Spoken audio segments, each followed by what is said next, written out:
बिस्मिल्लाहिर्रहमानिर्रहीम। अस्सलाम वालेकुम नाजरीन।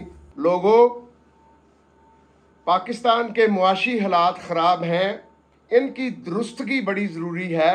मैं तो यहाँ तक समझता हूँ कि भूखा पेट कोई अल्लाह का वली हो तो अलहदा बात है, वरना भूखे पेट से खुशू के साथ इबादत भी शायद नहीं की जा सकती।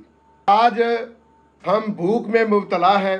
ये सज़ा भूख की जो है, गुर्बत की जो है, मुआशी मसाइल की जो है, ये अवाम की करतूतों की वजह से नहीं है। ये जो कोई 50 लाख या 1 करोड़ बंदा दाल लगा के ऊपर आ गया हुआ है ना, वो लुटेरे हैं। और उनकी बेबरकती, उनके गुनाह, उनके ऐसी हरकत कि जिससे अल्लाह पाक नाराज होते हैं।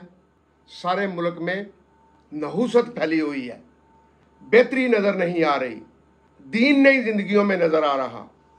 आज बात करेंगे, बचत भी करनी है, नंबर 1। नंबर 2, फंड जनरेट भी करने हैं। अब आते हैं पहले बचत की तरफ। हमसाया मुल्क की मिसाल देनी पड़ती है। मैं वहाँ यूनिलीवर में था तो कोई 3 महीने के कोर्स पे गया था, बम्बे रह के आया हूँ। फिर मैंने उनको स्टडी भी किया। ठीक है, वो मुसलमान नहीं है, वहाँ कम मुसलमान है, 25-30 करोड़ मुसलमान है, बाकी आबादी हिंदू है, सिख है, ईसाई है। लेकिन वहाँ की हुकूमत ने एक कानून बना दिया कि 4 बाबू 1 गाड़ी मिलेगी।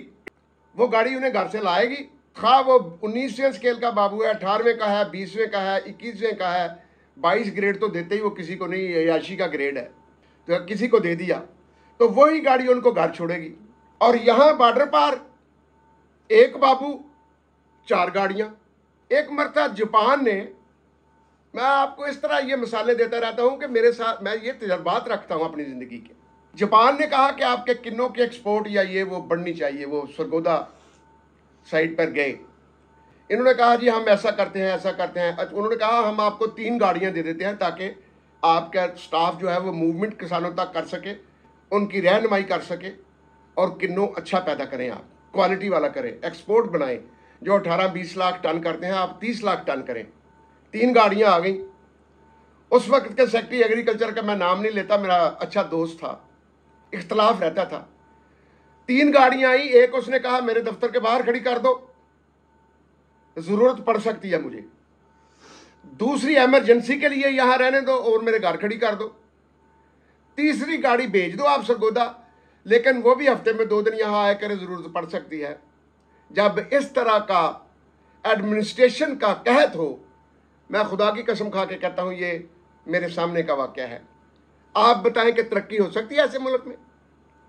बेड़ा गर्क किस तबके ने किया। एवरेज जहन के लोग रट्टे लगा के तो अंग्रेज़ी सीख सूख के पास कर ली और हम पर उन्होंने हुक्मरानी शुरू कर दी। वहाँ इंडिया में 4 बाबू 1 गाड़ी, यहाँ 1 बाबू 4 गाड़ियाँ।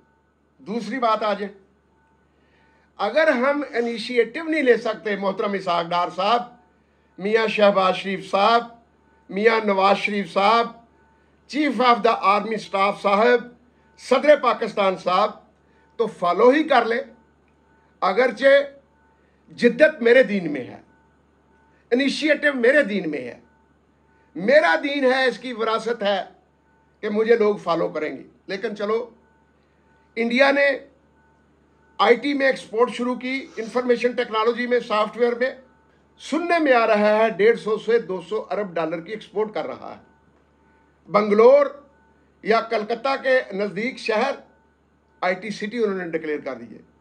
मुझे 1 साल हो गया है तरले लेते हुए, डार साहब को फ़ोन पर भी गुजारिशें करते हुए, शहबाज शरीफ साहब को फ़ोन पर गुजारिशें करते हुए, मैसेज करते हुए कि खुदारा पाकिस्तान में 2 आईटी सिटी बना दो। अब उनका या तो वीएन वहाँ नहीं जा रहा, वीएन तो जाता होगा, बाबू रिपोर्ट पॉजिटिव नहीं देता होगा। अब क्या किया इंडिया ने कि उन्होंने कहा है कि 800 एकड़ ज़मीन लो और वहाँ एक पूरा फुल फ्लेज आईटी सिटी बना दो। वो 200 अरब डॉलर की एक्सपोर्ट 300 अरब डॉलर तक ले जाना चाहते हैं, मेरी 4, 5 या 6 अरब डॉलर की। अब मैं उसका मुकाबला कैसे करूं? फिर मैं रहूं कि खुदा न खास्ता मेरी रोटी कौन खा गया है। दूसरी बात, ये आईफोन एप्पल आता है, पाकिस्तान में भी बहुत लोग इस्तेमाल करते हैं। रिजल्ट इसका अच्छा है, महंगा बहुत है, लाखों में है, टैक्स वगैरह दे के नया फ़ोन 5-6 लाख रुपए में पड़ जाता है, 5.5 लाख रुपए में। इंडिया ने क्या किया है, इस साल इंडिया 1.8 अरब डॉलर, पाकिस्तानी तकरीबन 500 अरब रुपए के आईफोन बनाएगा इंडिया में। एप्पल कंपनी उनसे बनवाएगी। अब 500 अरब रुपया पाकिस्तानी जो है उसकी अगर यहां कोई मैन्युफैक्चरिंग का ऑर्डर आपको मिल जाए, कितनी लेबर दरकार होगी, कितनी इंडस्ट्री चलेगी, कितने मामलात होंगे, कितने रोजगार आएंगे। हम बैठे हाथों पे हाथ धरे। अब जिस तरह मैं बातें कर रहा हूं, ये जो मैंने तहरीक शुरू की है, ये दावत के नाम से तहरीक है।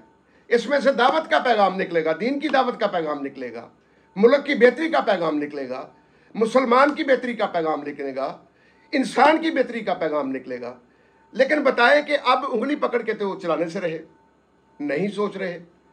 मैंने एक बड़े मुअज़्ज़ज़ वजीर को कहा कि साथ इधर इंडिया का दिल्ली है या इंटरनेशनल फ्लाइटें आती हैं तो उन्हें वहां से तेल मजबूरी से लेना पड़ता है और वो तेल पे बहुत ज्यादा पैसे कमा रहे हैं।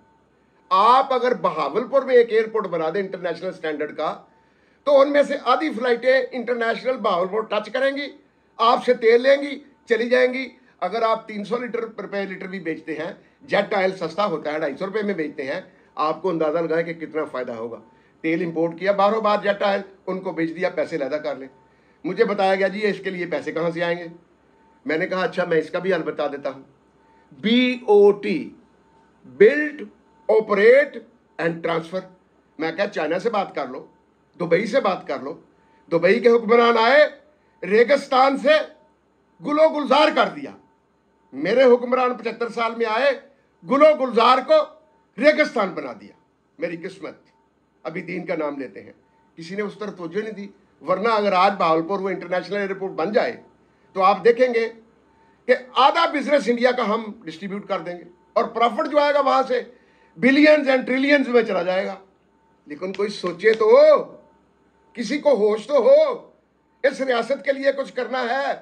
होश ये है कि 20-30 अरब रुपया लगा दो, चेहरे बदल दो, इलेक्शन करा लो, ये कर लो, वो कर लो।